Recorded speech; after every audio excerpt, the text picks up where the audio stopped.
রাঁধুনির বিরিয়ানি মশলাটা ভালো মতো কষিয়ে নিন আর এর মধ্যে অ্যাড করে দিন চিংড়ি মাছ। আর এরপরে দেখুন আপনাদের লক্ষ লক্ষ কোটি টাকা বেঁচে যাবে। তো হ্যালো এভরিওয়ান, আসসালামু আলাইকুম। লক্ষ কোটি টাকা বেঁচে যাওয়ার মতো একটা রেসিপি আপনাদের সাথে শেয়ার করব।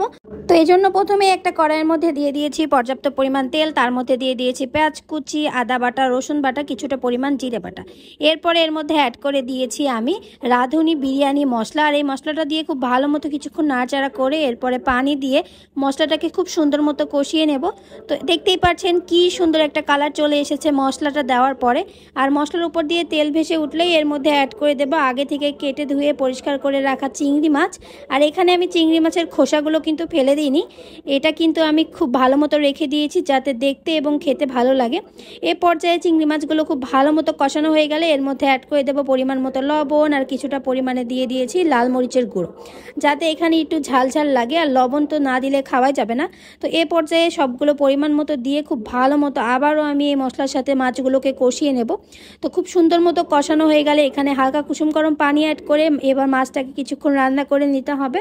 তো এই পর্যায়ে দেখতেই পাচ্ছেন কি সুন্দর একটা কালার চলে এসেছে, আর আমার তো কিন্তু দেখেই খেতে ইচ্ছা করছে।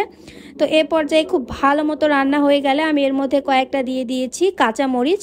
আর এই কাঁচামরিচটা দিয়ে খুব সুন্দর মতো এটাকে রান্না করে আমি নামিয়ে রেখেছি। এবার কিন্তু দেখতেই পাচ্ছেন কি সুন্দর একটা কালার চলে এসেছে নামানোর পরে। তো এরপরে আমি রান্না করার জন্য আবারও আর একটা কড়াই দিয়ে দিয়েছি, আর কড়ার মধ্যে দিয়ে দিয়েছি পরিমাণ মতো তেল, তার মধ্যে দিয়ে দিয়েছি পেঁয়াজ কুচি। এবার পেঁয়াজটাকে খুব ভালো মতো আমি কিছুক্ষণ ভেজে নিয়েছি। এরপরে এর মধ্যে অ্যাড করে দিয়েছি আগে থেকে ধুয়ে রাখা পলোয়ার চাল। আর শুধু এখানে আমি পলোয়ার চালটাই দিইনি, এই চালের মধ্যে কিছুটা পরিমাণে আমি দিয়ে দিয়েছি রেগুলার রান্না করা চাল। এরপরে এটাকে খুব ভালো মতো ভেজে নিতে হবে। আর আপনারা কি জানেন, চালটা যত পরিমাণে সুন্দর মতো ভাজা হয় তো এখানে কিন্তু ততটা সুন্দর ঝরঝরা ভাত হয়। তো এ পর্যায়ে কিন্তু আপনারা দেখতেই পাচ্ছেন আমার চালটা খুব সুন্দর মতো ভাজা হয়ে গিয়েছে। তো এর মধ্যে অ্যাড করে দিচ্ছি আমি আবারও একদম গরম পানি। আর এই গরম পানিটা দিয়ে কিছুক্ষণ ভাতটা রান্না করে নেওয়ার পরে আমি অ্যাড করে দিয়েছি আগে থেকে রান্না করে রাখা চিংড়ি মাছ। আর এরপরে কিন্তু দেখেন কি সুন্দর একটা কালার চলে এসেছে, জাস্ট আমি তো কালারটা দেখে অবাক হয়ে যাচ্ছি। তো এ পর্যায়ে ভাতগুলোকে খুব ভালো মতো রান্না করে নেব। আর এ পর্যায়ে দেখতে পাচ্ছেন ভাতটা মোটামুটি হয়ে গিয়েছে। এ পর্যায়ে আমি এর মধ্যে দিয়ে দিচ্ছি কিছুটা পরিমাণ ঘি।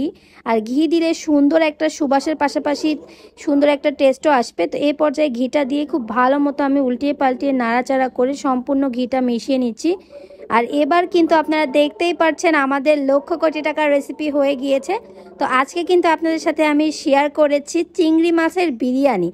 কেউ আবার এটা ভুলেও চিংড়ি পোলাও ভাববেন না, যেহেতু বিরিয়ানির মশলা দিয়ে রান্না করেছি তাই এটা হয়েছে চিংড়ি মাছের বিরিয়ানি।